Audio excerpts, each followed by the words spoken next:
Claire Sécordel. Elle a commencé à jouer de la flûte à bec à l'âge de 6 ans et ne s'est plus jamais arrêtée. Une passion dont elle a choisi de faire son métier en devenant facteur de flûte. Ils ne sont qu'une douzaine à travers toute la France. Il n'existe pas de formation pour être facteur de flûte à bec. Donc moi j'ai eu beaucoup de chance parce que dans mon parcours j'ai rencontré un artisan facteur qui est de l'ancienne génération et qui avait envie de transmettre quand moi j'avais envie et besoin d'apprendre. Et donc on a fait ça de manière officieuse parce qu'il n'y a pas de...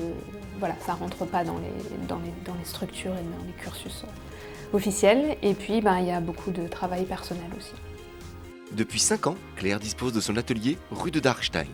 Elle procède aux révisions, réparations et fabrication de flûtes sur commande.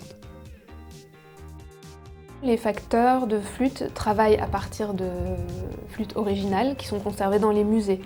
Donc c'est des flûtes qu'on va mesurer, on en a des plans et puis on les extrapole pour qu'elles puissent correspondre aussi aux besoins des flûtistes d'aujourd'hui. Moi, c'est le créneau, je dirais, intermédiaire, donc pour l'instant, j'essaye de rester assez proche des originaux parce que ça me plaît beaucoup, mais j'essaye aussi de m'adapter à la demande des flûtistes que j'ai en face de moi.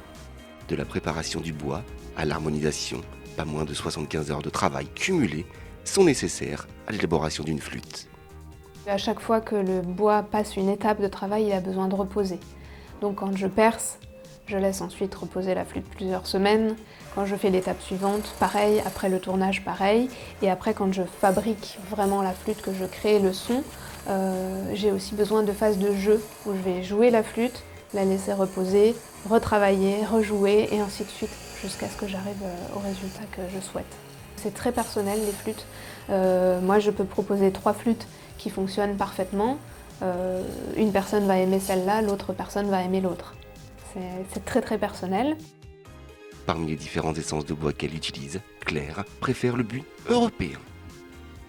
Historiquement, il était très utilisé, teinté. Aujourd'hui, on a une tendance vers le naturel et donc on le teinte moins, qui a des caractéristiques acoustiques particulières qui donnent vraiment une couleur sonore aux instruments. Tout s'est arrêté vraiment pendant 3 mois et finalement, ça revient depuis le mois d'août.